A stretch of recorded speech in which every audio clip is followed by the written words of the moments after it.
Good morning, everyone.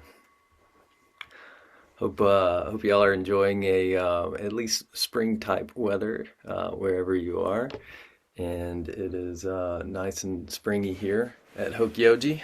And I think I mentioned it in Morning Zazen earlier this week. The frogs are doing their frog thing and making song swells and crickets and birds, and it's just very pleasant out here. So, welcome. Happy Easter if you celebrate.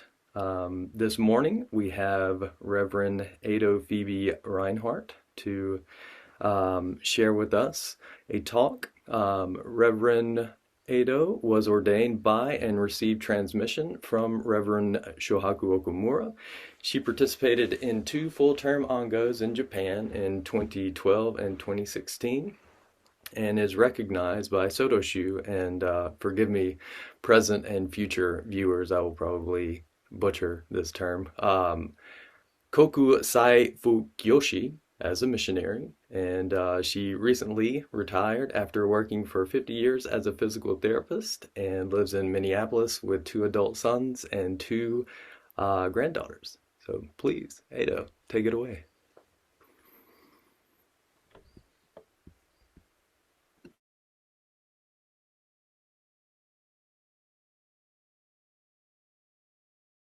Ah, can you hear me now? Okay. So, yes, happy Easter, happy Buddha's birthday, happy Passover, happy Ramadan, happy whatever beautiful spring day we have. So today I would like to talk about giving and receiving. And another subtitle for this is Takahatsu in Daily Life. So first, I'd like to give a context for this. In June, Sansinji, where my teacher, Reverend Shohaku Okumura, lives, they were celebrating their 20th anniversary. And during that special weekend, they're also having a stepping up ceremony for Hoko, who will become the head teacher, and a stepping down ceremony for Reverend Okumura, who was retiring. So one of the projects for this year was they are writing a book about Shishobo from Shobo Genzo. Shishobo is about the 4 embracing actions or methods of guidance. And those are giving, practicing loving speech, beneficial action, and identity action. So this book will come out about that time. Okumura Roshi has written a 40-page introduction and then has asked some of his Deishi to write a chapter about one of these things, one of these 4 things. And I was asked to write about giving. Therefore, I've been giving a lot of thought to giving. First, let me say a few things about these 4 embracing actions are sometimes called methods of guidance. This is what Katagiri calls them in his book, Returning to Silence. Shohaku has translated this a little differently to embracing actions instead of methods of guidance. And the reason for that is simply that these actions benefit, they're intended. The 4 actions are the way a bodhisattva helps living beings and themselves to enter the way of the Buddha and abide in truth. So these 4 methods of guidance are about the bodhisattva, how the bodhisattva guides others. But in the translation of embracing actions, it's understood and implied and understood that these actions benefit not just the teacher and the student, the giver, receiver, not just the Buddha, not just the bodhisattva and the one who is being guided. They are also for the one who is doing the guiding. And a couple of comments about these four things. In this fascicle, it says that giving is a way to be released from greed and covetousness or envy.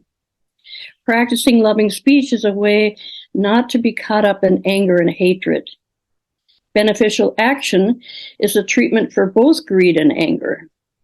Engaging in identity action is a way to be free from the ignorance of self-centeredness through the wisdom of seeing the heart of being that is empty of self and interconnected to all beings.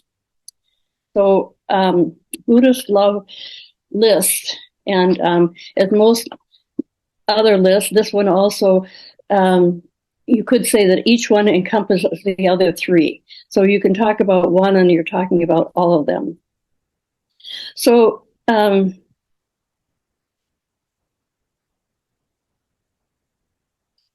primary theme about giving offering is to give unconditionally without expectations.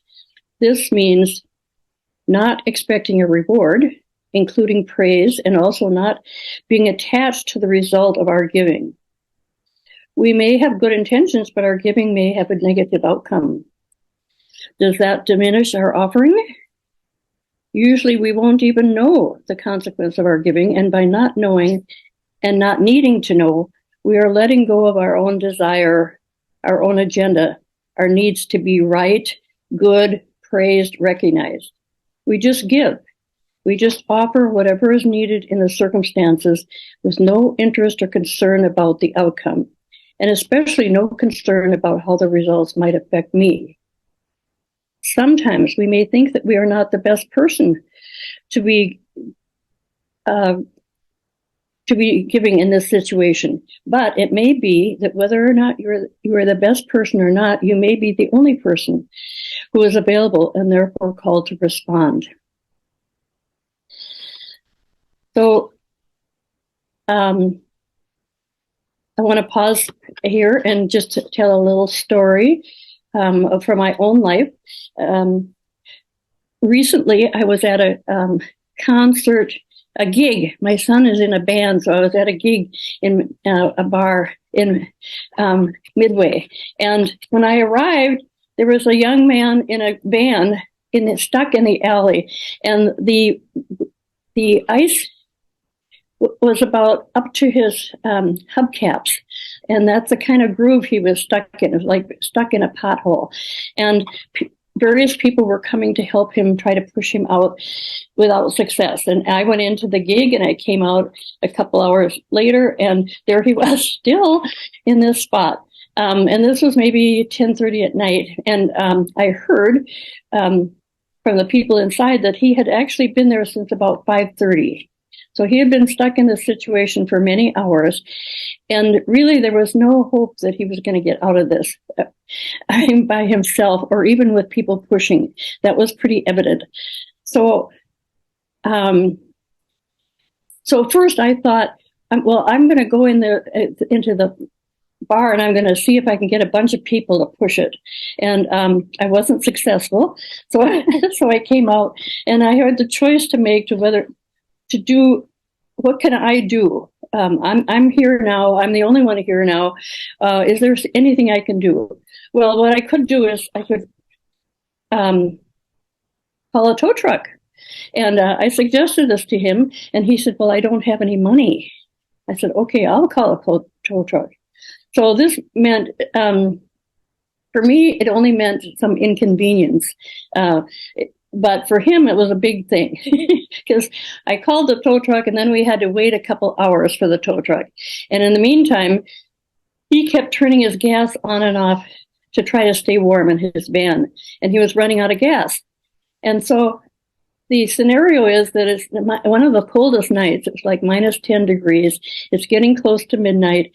He's stuck here, has no way of getting out, doesn't have money to call somebody. And he could run out of gas. And if he runs out of gas, he's actually, at risk of freezing to death, because basically I found out later he's homeless, and this van is his home.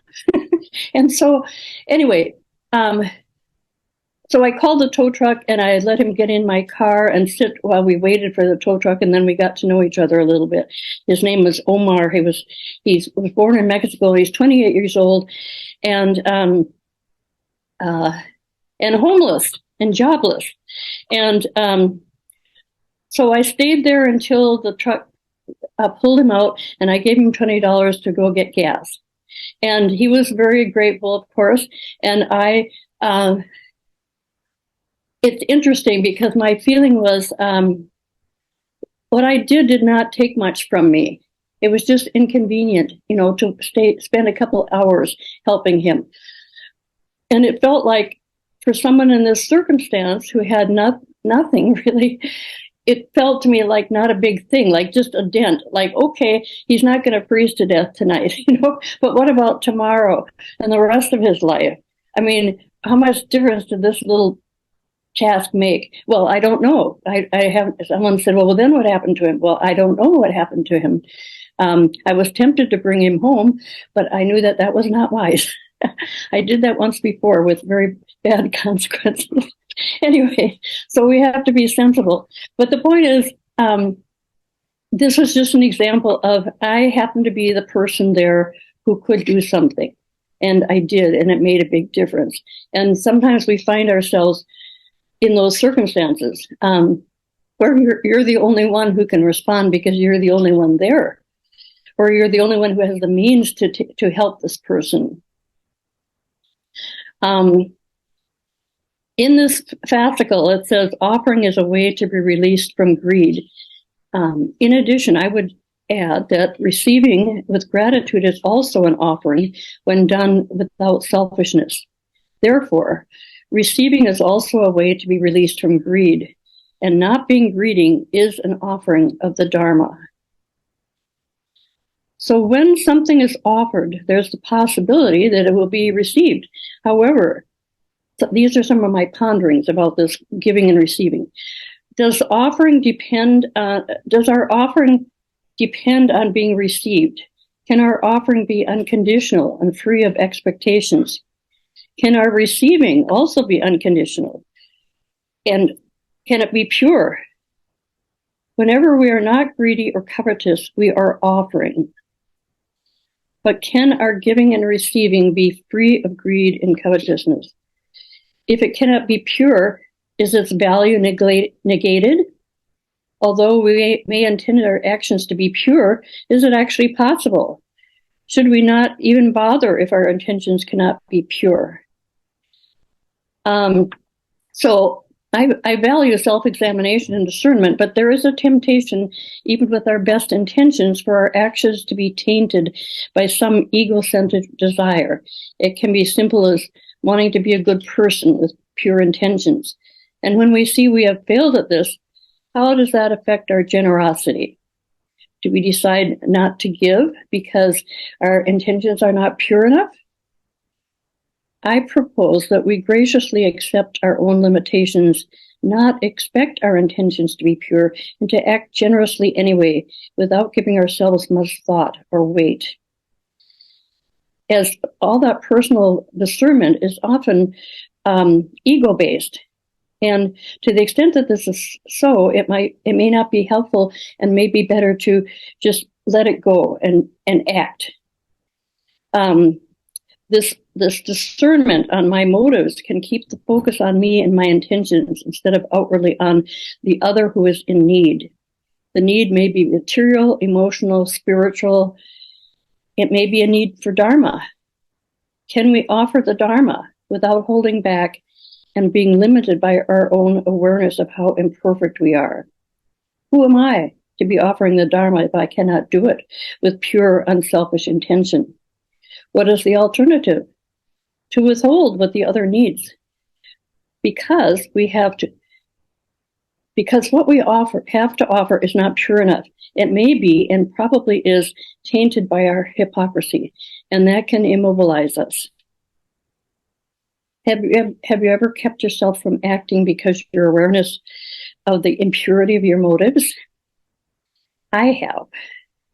Our awareness of our flaws can be immobilizing if we let it be. we will find, if we look closely, that it's not possible to be pure in our motives. We need to learn to be more focused on offering and receiving than unscrupulously focused on our own motives. Some of us can always find something to feel guilty about. It's not just a Catholic thing. So I can offer an example of my own life and practice is I was a Catholic in the 70s and 80s. I became a Catholic as an adult, following the spiritual path of Thomas Merton, from whom I gained great wisdom. And I learned to pray, or so I thought. My prayer was not for anything except union with God, is the way I thought of it. This sounds fairly pure, but my intention was still to get something for me. And I became rather scrupulous about finding fault in myself and going to confession. I was always looking for impurity in my intentions. Thus, my prayer and spiritual life was very ego-centered, more than it was God or other-centered. I entered a Christian monastery where I lived for a year, and I noticed this tendency of mine became even more pronounced and more apparent. We had a practice called examination of conscience, and we were to do this daily, usually before bedtime. I took this practice very seriously. Yet I noticed how preoccupied I had become with myself and my motives. I was disappointed in myself. I thought my motivation for going to the monastery was for God and others. And here I found myself so focused on me. While intending to live a life for God and others, instead I was very self-centered and could not seem to escape this tendency in that context. This was one of the insights motivating me to leave that community. My introspection had almost become pathological. The decision to leave was very difficult and quite traumatic, actually. I had been visiting this monastery for years before I entered and had given up many things of the world, including relationships. So this community was my family, and I felt very bereft and lost after I left them. I did not have a life to go back to. I didn't know the answer to my longing, but I was very aware of experiencing some longing and held out hope that one day I would find a way and a place for me. At this time, I still expected it to be a religious community, possibly a community that incorporated practices of East and West, if there was such a place. In the meantime, before I even went to the monastery, I had started practicing Zen. At least I used the Zen posture for my prayer. And I think I was doing Zazen or something Zazen-like, in that it was primarily with the intention of opening up and surrendering. At the time, I thought of it as surrendering to God's will, becoming one with God and God's will. This eventually evolved into a wordless, receptive, existential posture of just being present. I was influenced by many wise people, including Brother Lawrence, who wrote Practicing the Presence of God in the 17th century, and The Cloud of Unknowing, written in the 14th century. These are mystics, I would say. Eventually, I realized that what I was seeking was already here, that God was not separate from me, that I did not need to strive for this unity, because oneness, already is. God included me and I included God. There was no place I needed to go, including with my mind and heart. I could just sit and enjoy, savor, cherish, be aware of that oneness that is. This also led to experiencing and practicing gratitude.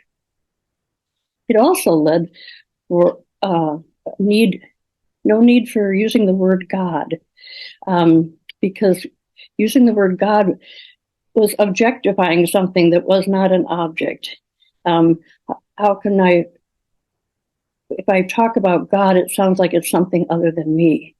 And this reality that I was awakening to was not something that was separate from me. It included me in everything. You may ask why all this personal history has to do with offering. Well, this spiritual awakening also led to an evolving understanding of giving and receiving.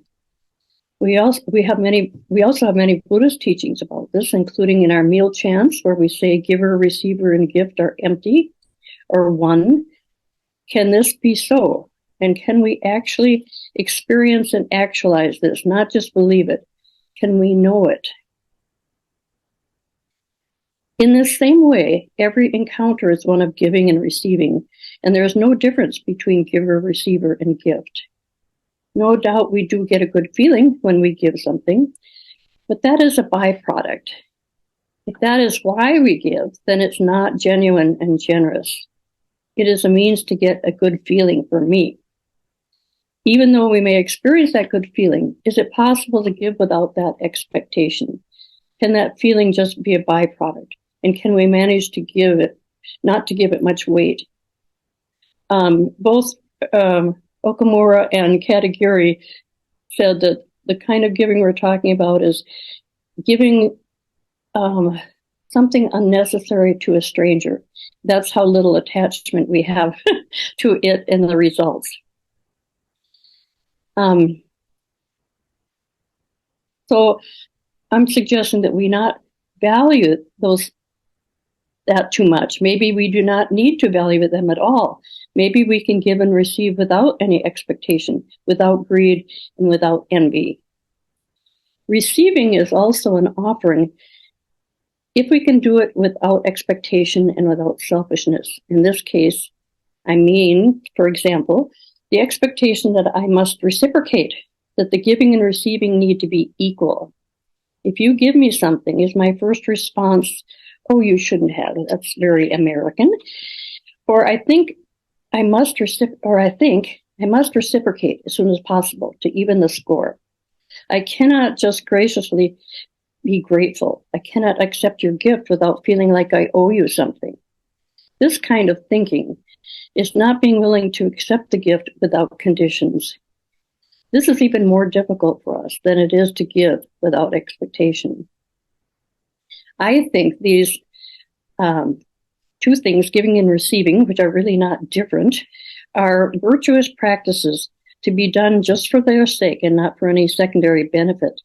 This is what I call takahatsu in daily life, and I don't need to be good at it to advocate it. I need this as much as anybody else. It's so difficult for us to receive without feeling the need to even the score. We cannot allow the other person to give more to me than I have given to them. When written down in black and white, this sounds a little silly, but that is what we tend to do. In order to understand what I mean by takahatsu in daily life, it may be helpful if I explain a little bit about what takahatsu is in Japan. When I was practicing in the Temple of Japan, we did this practice several times in the old traditional way, which meant wearing our garments in a particular way, hand coverings, leg coverings, a hat that covered our eyes, and then we carried a bowl for accepting dana and a bell. And we would go, in this case, it was into a town, and we would stop at various houses or businesses, and we would chant and ring our bell. And sometimes people would give, and sometimes they wouldn't. And in either case, we would chant and move on. So this is an ancient practice that can still be done some places in Japan because people know what it is and they understand it. And they are often honored to give an offering. But, one of the primary benefits of this practice is it gives others the opportunity to practice generosity. And it actualizes and manifests our interdependence in a way that we actually experience it. At the time of this practice period in Japan, Hoitsu Suzuki was the leader of our ango. And before going on takahatsu for the first time, he gave a talk about why we do this and what is the value. His primary point was the need to practice interdependence. So we experience and internalize this reality, not just think about it as a concept. He went so far as to say that we need to practice receiving in order to live a pure life. This is not a common admonition, but one we should take to heart. We say we believe it, but do we really? If we believe this, why is it so difficult to receive from others? We need not only to believe it, but know it from experience, to actualize it, to manifest it. And to do that, we need to practice it. This Takuhatsu experience led me to value and more deeply ponder this teaching, and particularly how one might translate this teaching to our lives in the West. Here, we're not going to go out begging, and as no one would understand this practice, it would just seem odd, eccentric, and maybe offensive. What I would like us to consider is how we can practice this in our daily life. What that means to me is being willing to receive and give without expectations or conditions. Receiving is also an offering. In response to receiving, we express our gratitude. And by receiving, we enable someone else to experience generosity. We may also feel accountable for using the gifts wisely and responsibly because someone has given it to us. When doing Takuhatsu in Japan, there is an implicit response or promise by the receiver, which is to continue our practice so as to be worthy of this offering. And the offering is to support our practice. So that promise includes using the gift wisely and being grateful. And having a sense of accountability because someone is giving this to us to support our practice. Besides the difficulty we have receiving, we have even more difficulty asking for help. And I suggest we cultivate this as a practice so we can continue to deeply realize that we are interdependent by actually experiencing it. We are not independent as we would like to think we are. Not only are we not independent, but it's arrogant of us to insist on that understanding and not recognize and practice receiving from others. I suggest not only being willing to receive graciously, but also increasing these practice opportunities by asking others for what we need. This could be anything. It could be help in the yard, help with a project, emotional or spiritual help. It can be as simple as when someone offers to pay for your cup of coffee, you gratefully accept that. In many cultures, it's very offensive to refuse an offering, but in our culture, it's actually quite common. Oh, you shouldn't have. No, I'll do it. And many of us have jobs and income so we can buy what we need. I buy things with my money and then I own them and I can use them as I please. Because I have worked for what I have, there's no need for gratitude or accountability. Even in Zen centers, we buy services. We pay for retreats and classes, and therefore, sometimes we think we have a right to complain about what is offered, including the food, as if it was a restaurant, and we question whether we are getting our money's worth. We have expectations about the accommodations and food offered. We do not realize deeply that the retreat is an offering to us. Yes, we pay something because the offering of this retreat has expenses associated with it. However, what we pay is it is an offering, not a commodity that we have purchased. It is not just money offered for a service. Our part is to be grateful for what is given and to understand that whatever we offered is just an offering of our gratitude for what is given. It is not payment for a service. It is so much easier for us to give than receive, and we are reluctant to accept, receive, or ask for support. Receiving can make us feel dependent, vulnerable, obligated, powerless, or even ashamed if we are in need of help. We don't like to need or be dependent, and we don't realize we already are, and therefore have reason to be constantly grateful. We actually need to learn to feel dependent and vulnerable. And to learn this, we need to practice it. I worked in home care for a long time as a physical therapist, and some of my elderly clients would would complain. They were angry and resentful because they had gotten older and were more dependent on others, usually often family members. I would sometimes try to convince them of the positive side of this, that their need was providing an opportunity for others to practice generosity and for the client to offer gratitude. Let us remember that we all grow old, frail, and die, gradually becoming more dependent on others. It's inevitable. Can we see this as an opportunity to offer gratitude instead of resenting our dependence?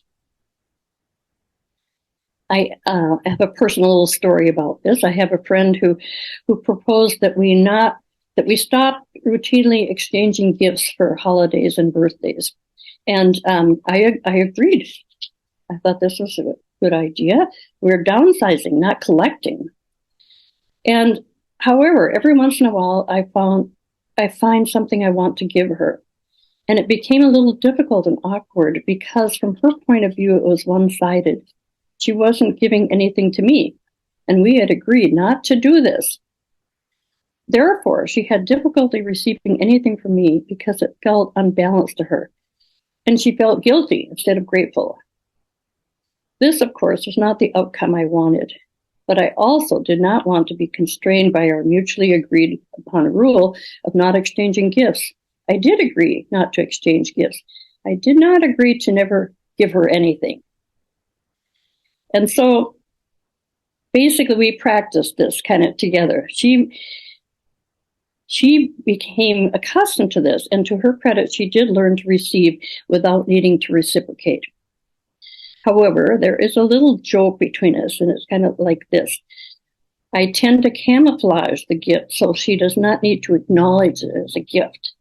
It's a bit of a funny game between us, but it's done with affection.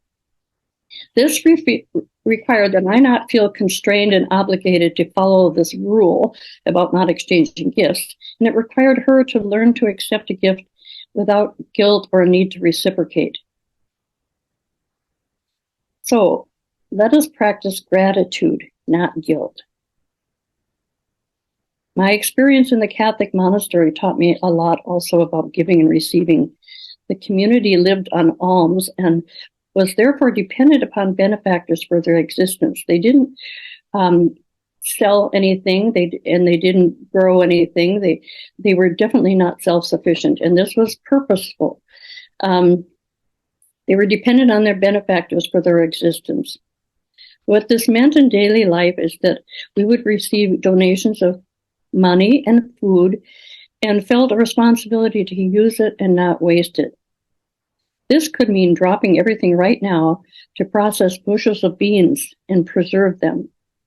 It also meant making meals from what is available, rather than going to the store to get whatever we want.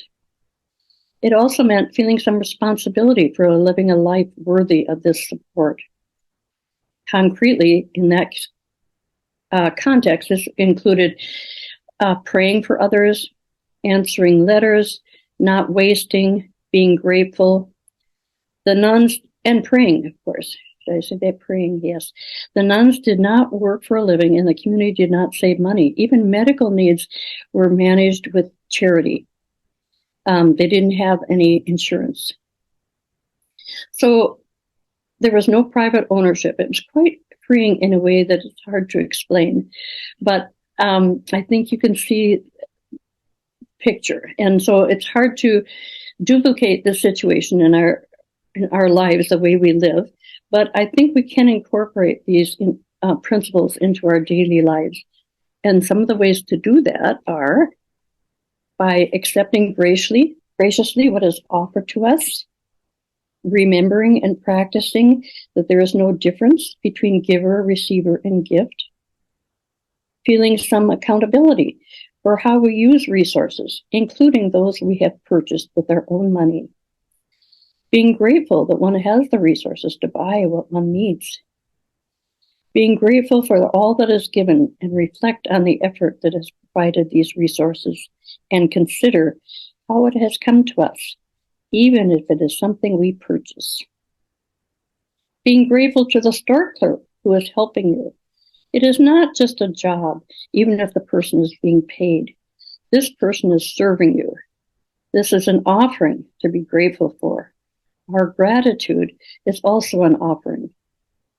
If we make it explicit so the person can actually experience our gratitude, it could change that person's day or maybe their life. So let us take advantage of our frailties and limitations and be willing to be vulnerable, dependent, and grateful. So some other little ways, and these might be obvious, but little things like, and these are things that we do when no one is watching. Returning your shopping cart, picking up a piece of trash, holding the door open for someone, let someone in your driving lane, smile at a stranger. This is how we save the world. And saving the world is implied in our vows. Can you be the one to make someone smile? Can you be the one who asks for help?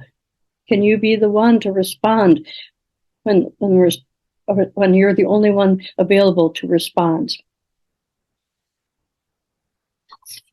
So a couple quotations that I wanted to share with you too that I think are helpful expressing this spirit. Jimmy Carter, you probably have heard this, but he said, "I have but one life to live and one chance to make it count for something. My faith demands that I do whatever I can, wherever I am, whenever I can, for as long as I can, with whatever I have, to try to make a difference." And we might ask, what does our vow ask of us? And Leonard Cohen said this, you're probably familiar with this too, but ring the bell that still can ring. Forget your perfect offerings. There is a crack in everything. That's how the light gets in. So let us give and receive spontaneously, wholeheartedly, without hesitation or second guessing, whenever we can. Just do it. You may not be the best person to respond, but you may be the only one. The one who is there. Let us take every opportunity to bring joy to others and to welcome others to give to us. That's my story.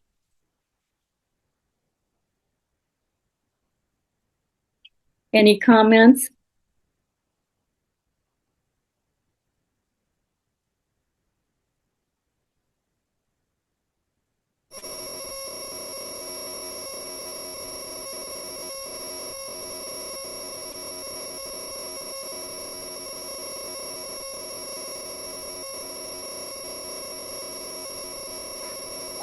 Moss Hall, I believe maybe you're on mute and the receiver needs to be unplugged from the computer because we got a weird little buzz there. Good.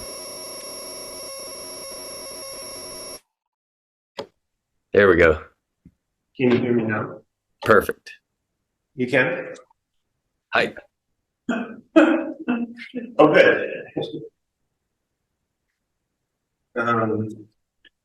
Thanks so much for your talk this morning. It's I'm taking a lot from it. I'm really appreciating it this morning. I actually don't know what my comment is, but I just wanted to get started because I hope that we'll have some discussion. I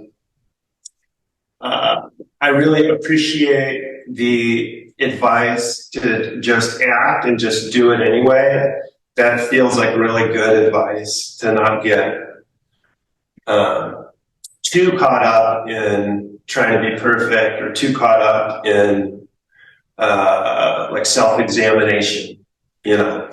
And yeah, I really feel that. That's great. And I also really appreciate the advice to practice receiving and to understand it as an offering also. That feels really, it just feels like really helpful advice. Tell us who you are. And I am, I'm Kosen, Aaron Bergensen Briggs, and nice to be here with everyone. Also, if I can say that real quick, it's nice to see Kim and Aaron, who I haven't seen for a while. I used to live here at Hokioji, and I spent a lot of time practicing with Aaron and Kim. It's great to be back on a visit. I'm here with Meredith, my partner. We met here at Hokioji. Now I'm really running with the ball. I got the talking stick. We're celebrating our second anniversary of meeting here at Hokioji, so it's a special time for us. So I'm grateful for you giving me the space to share all that. Thank you.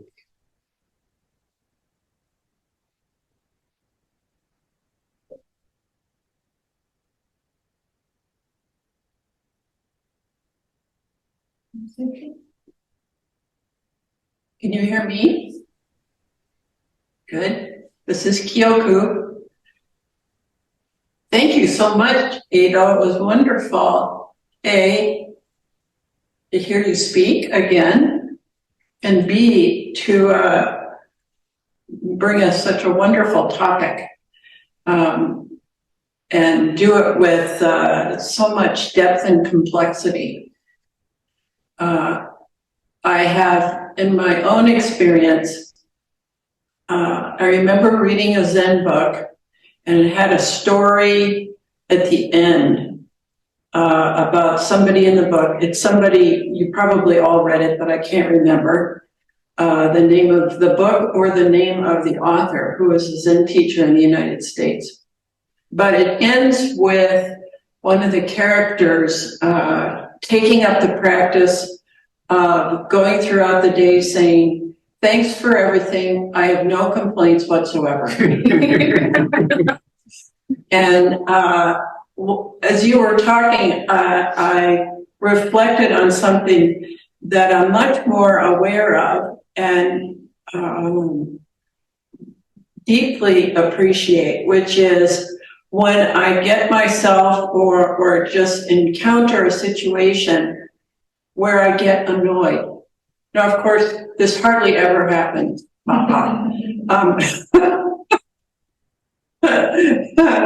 But to remember that phrase is very helpful.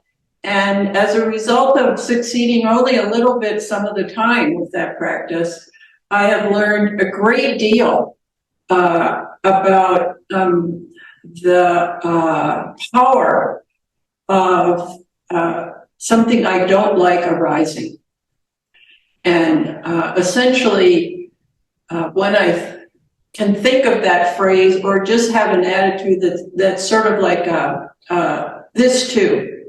And you can imagine that you can say that with a lot of different internal emotions. It's like, again, this too? But there's, it's really helped me with accepting things as they are, when they are, however they are.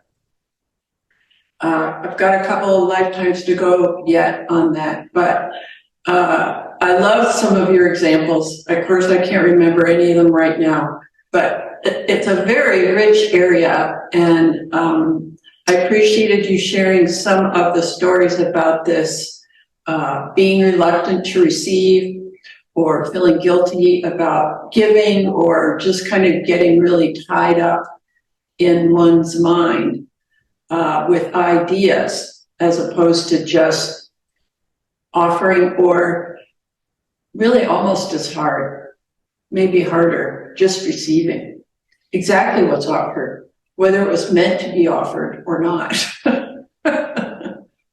Thank you.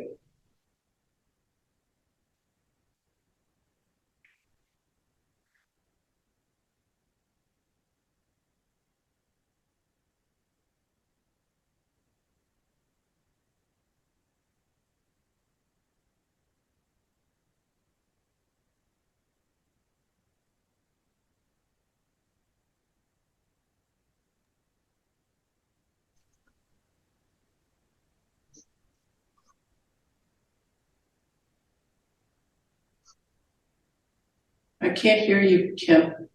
Okay, that's good. I wasn't saying anything. I was practicing silence. Let's see. I thank you for the effort that you put in to your chapter, I'm sure, and sharing that with us today.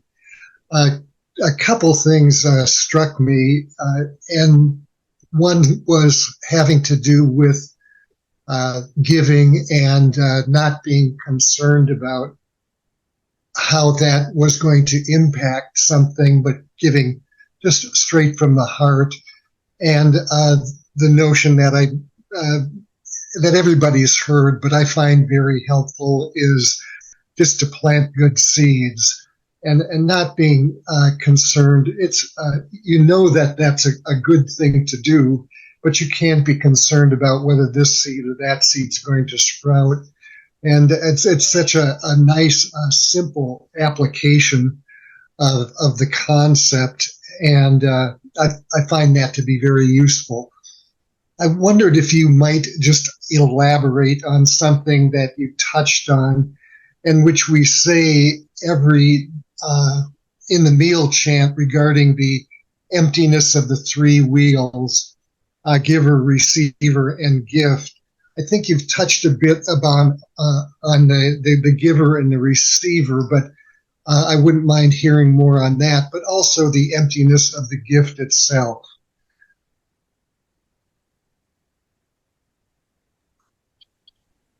Can you hear me? Yes, yes. Actually, that was a question that came up to me as I was writing this. What about the gift? And I don't really have the answer to that, except, except to think of it in terms of we say the giver, receiver, and gift are empty, which another way to say that is the giver and receiver and gift are one. And so for instance, the emptiness of the gift could be, I think, understood as described by Katagiri in Okumura, that whatever it is you're giving, no matter how precious it is, can you give it?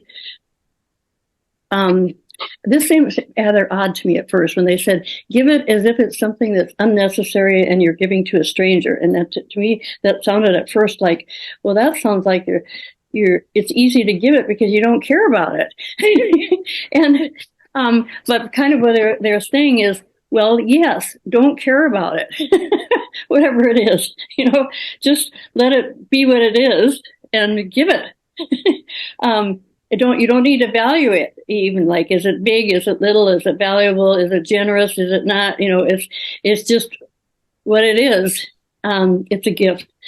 Those are my only thoughts about that, but I think that's a good question, particularly about the place of the gift in this, the giver, receiver, and gift.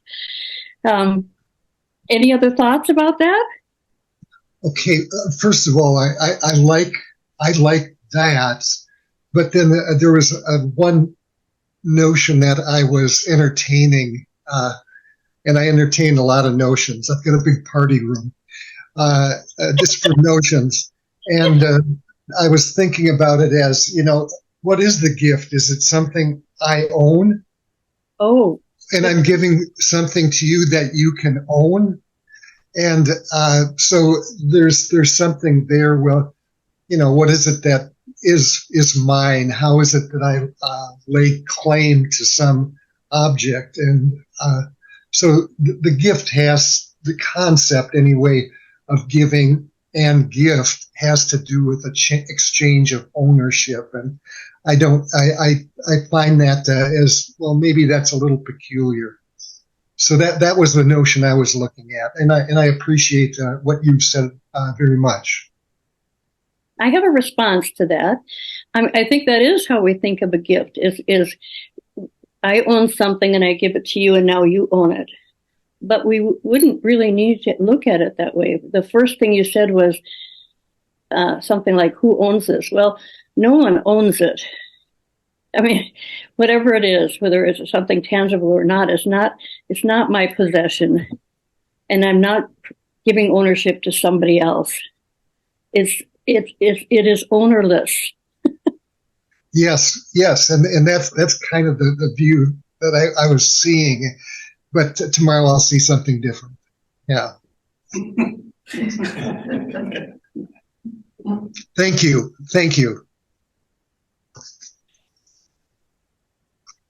It makes me think about, the stars are ownerless. It's that. Yeah.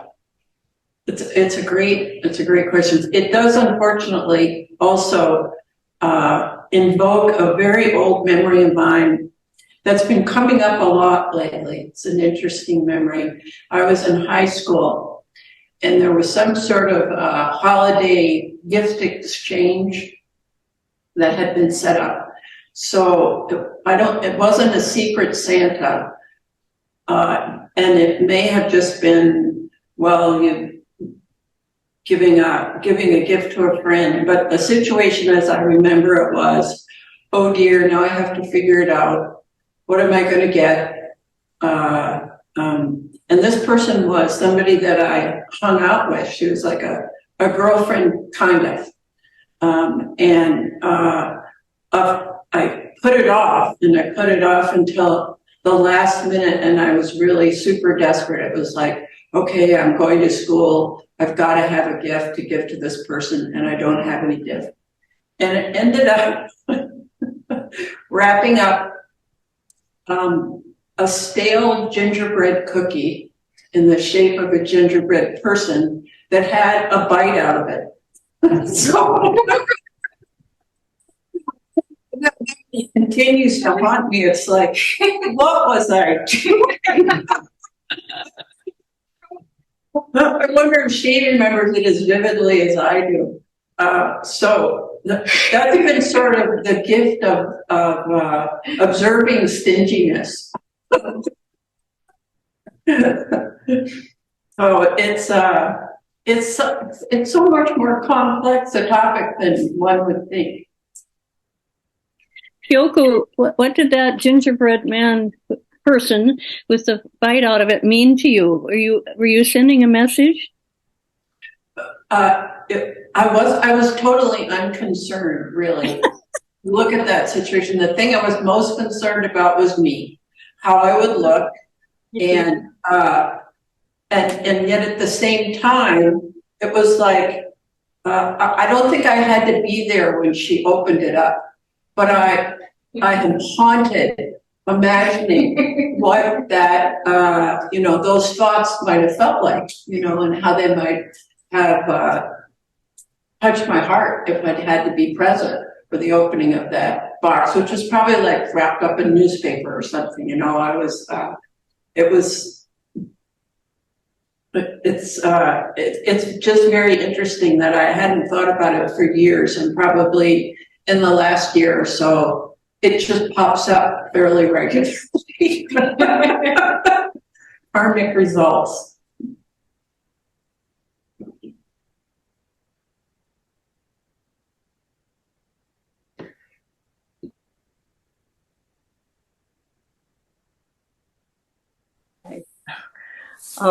I also don't have a particular question. I just wanted to say I really appreciated your talk. I also can I've found myself being in that kind of loop that becomes paralyzing of analyzing things to death. So I appreciate. I also recognize that it's useful to have those things crop up and to bring it to your awareness, kind of both at the same time. But just to hear your process of kind of walking through that, I really enjoyed that. Thank you. And we'll also mention it's nice to see Kosen and Bodhi. And been missing you guys, so take care.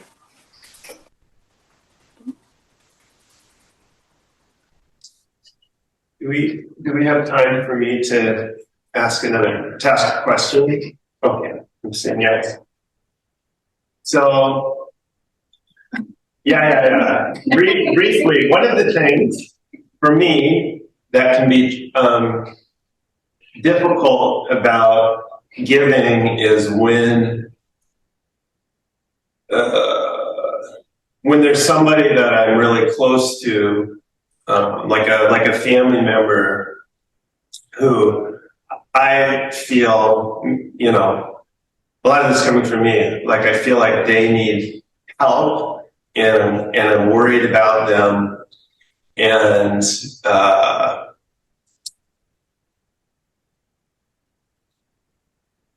that's a difficult situation for me. The thing that's difficult about it is, of course, the letting go part.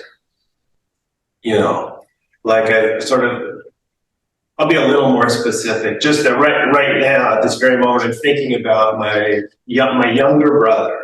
I'm the oldest of three, and I worry about my younger brother, and I want good things for him, and I wish that he would basically. I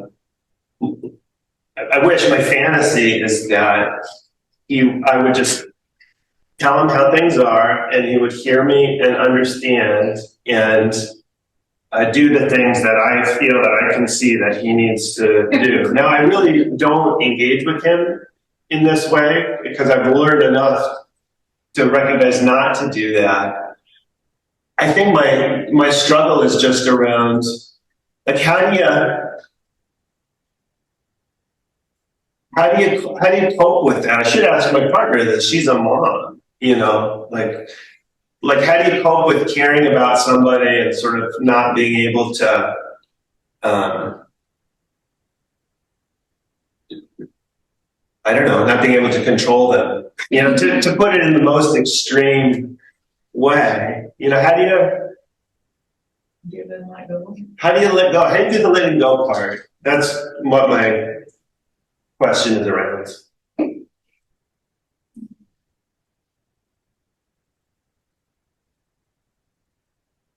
No. The mute. Unmute. Yeah, Maybe it's not, you're on mute.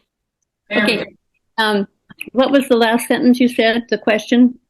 How do you can you give me advice about how to let go? Oh. About that, like how to be okay with the fact that I might not be my brother, like the things I'm worried about might happen and I don't have control over that. I don't have power over my brother's life, you know, and I love him. How do I? You're trying to give him to him, you're saying. Well, I want to give to him, yeah. And he probably doesn't want what you have to offer. Sounds like maybe, right?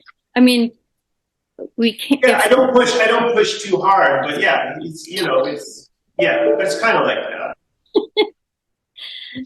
Yeah, it's hard to give someone something that they don't want.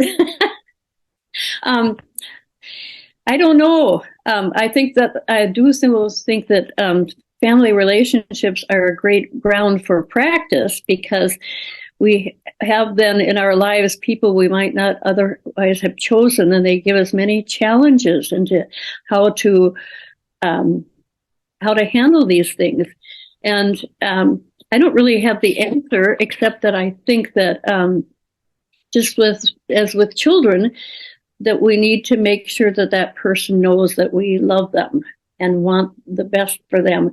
And the best doesn't necessarily mean what I have in mind for them, but just that they feel loved unconditionally, and not, because sometimes our concern can turn into like criticism of the other person. You know, we think the person should be doing this or doing that. And we could help them do this or that, but they don't want that help from us. And but what they definitely need from us is that unconditional love. And I think that can make a difference regardless of what the circumstances are. Whether the person takes the road that you think they should or not, it's important that they know you're there for them. Unconditionally there for them. It doesn't depend on what they do or don't do. I've had a lot of trouble actually in my relationships with my siblings, but and it's been a challenge. but I've actually learned a lot about that, about letting go of my hopes and expectations about how they would be or how our relationship would be. And some of that letting go for me was accepting the limitations of that relationship. It's not necessarily going to be what I would like it to be. And can I receive what that person offers? Maybe the person doesn't give me much praise or affection or outward love, but maybe he contributes money to the care of my cats because that's a way that he can relate to me. That's my brother. So can we let them be who they are and still love them unconditionally? And can we be grateful for what they do offer to us, which may be different than what we would like from them?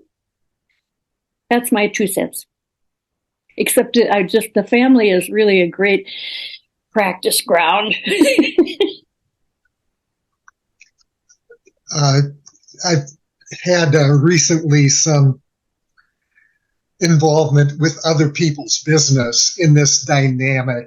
And it seems that one of the things that is made, 2 things, just reiterating the love, the concern, but what you can give is your attention and your ears, and a mother-daughter thing that I was involved with recently was, and they were going to counseling, and I said to the mother, just don't say anything, listen. And I think that from what she said, how the meeting turned out, that turned out to be a good idea. And so rather than saying, and I haven't something, I've got 2 brothers, one older, one younger. So I've gotten to see all kinds of things over the course of time. And it seems that the older person has a distinct idea as to what the younger person should be doing. And sometimes that's just not right. There was an example that I ran into where the older brother was so perturbed that the younger brother had become, a musician of sorts and sort of a popular musician. And he was trying to introduce him to classical music and, redirect him. And the younger brother was really happy with what he was doing and brought enjoyment to others. And I'm not saying I don't know the exact situation. Maybe your younger brother is an axe murderer and you'd prefer him not to be. I hope that's not the case.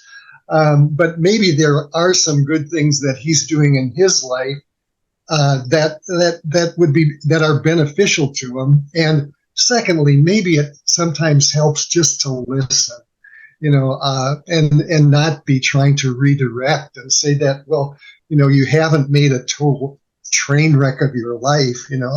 Maybe you're doing some things that are good and productive. Anyway, that's something that I've seen lately and may or may not be helpful. Thank you.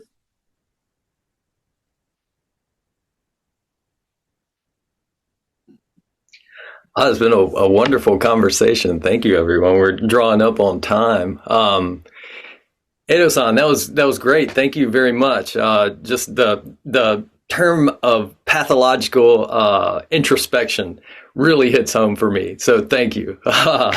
Yeah, and just the relevance of our vow of poverty and the practice of recognizing when unsolicited advice is not necessary. These are all deep, deep lessons for me. So thank you very much. Excellent. We got events coming up at Hokyoji. We have work weekends. We have land care weekends. We have Sesshin coming up at the end of the month. All kinds of good stuff. We always welcome visitors. We have not really visitors, old friends coming back home, and it's great to have them here on campus. And it's great to be here with y'all this morning in this great environment. So thank you very much. We are completely supported by your donations and your support. You can find a link to do that in the chat. And thank you. Happy Easter. We'll close with the 4 vows. Beings are numberless. I vow to free them. Delusions are inexhaustible. I vow to end them. Dharma gates are boundless. I vow to enter them. The Buddha way is unsurpassable. I vow to realize it. Thanks, y'all.